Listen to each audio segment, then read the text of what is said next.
राधे राधे। जगत के पालनहार भगवान श्री हरि विष्णु हम सभी पर अपना आशीर्वाद हमेशा बनाए रखें, ऐसी मैं शुभकामना करती हूँ। आइए जानते हैं आज का दैनिक पंचांग। आज है 20 मार्च 2025 का दिन। चैत्र मास के कृष्ण पक्ष की आज षष्ठी तिथि है। भगवान सूर्य नारायण आज सुबह 6:25 पर उदय होंगे और सूर्यास्त होगा शाम को 6:32 पर।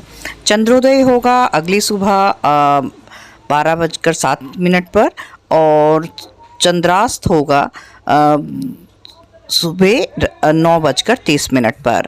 आज का जो अभिजीत मुहूर्त है वो होगा दोपहर 12:04 से 12:53 तक।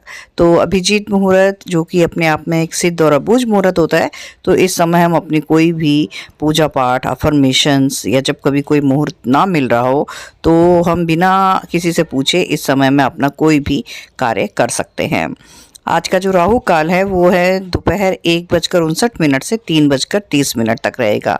तो राहु काल की इस अवधि में हमें विशेष रूप से इस बात का ध्यान रखना चाहिए कि इस समय में हम अपना कोई भी शुभ काम प्रारंभ ना करें। दिशा शूल आज का है दक्षिण दिशा। तो आज के दिन दक्षिण दिशा की यात्रा नहीं करनी चाहिए और अगर करना बहुत ज़रूरी हो, बहुत इम्पॉर्टेंट हो वहाँ जाना, तो घर अपने इष्ट देव का आशीर्वाद लेकर और दही खाकर आप जा सकते हैं। योगों में आज है वज्र योग जो कि शाम 6:18 तक रहेगा और उसके आगे सिद्धि योग लग जाएगा। तो वज्र योग जो है वो एक ऐसा योग होता है जिसमें किसी भी तरह की कोई भी खरीदारी करना शुभ नहीं माना जाता।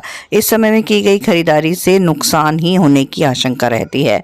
जैसे कि अगर वाहन खरीदा जाए तो उसके चोरी होने की, दुर्घटनाग्रस्त होने की, सोना आदि आभूषण खरीदा जाए तो उसके भी चोरी होने की आशंका बनी रहती है। नक्षत्रों में आज चंद्रदेव गोचर कर रहे हैं अनुराधा नक्षत्र में और वो उसमें रहेंगे रात्रि 11:32 तक और उसके आगे ज्येष्ठा नक्षत्र में चले जाएंगे। ये जो अनुराधा नक्षत्र है ये भगवान शनिदेव का नक्षत्र है। तो जिन किन्हीं का भी अनुराधा नक्षत्र जन्म नक्षत्र है या अतिमित्र नक्षत्र है तो वो इस नक्षत्र की ऊर्जाओं के साथ जोड़ें। कैसे? जैसे कि शनिवार के दिन शनिदेव की फास्टिंग कर सकते हैं, शनिदेव के मंत्रों की चैंटिंग कर सकते हैं और शनिवार के दिन पीपल के वृक्ष पर दिया आदि जोड़ सकते हैं। इस नक्षत्र के जो डेटी देवता होते हैं वो होते हैं मित्र देव। तो इन्हें ओम मित्र देवाय नमः मंत्र का जप करना चाहिए। जब आप नक्षत्र लॉर्ड के मंत्रों की चैंटिंग करते हैं तो आप डायरेक्टली उस नक्षत्र की एनर्जीज के साथ ट्यून होते हैं, उस नक्षत्र को आप एक्टिव करते हैं। तो इन्हें अपने प्रत्येक कार्य को करने से पहले हमेशा मित्रदेव को स्मरण रखना चाहिए।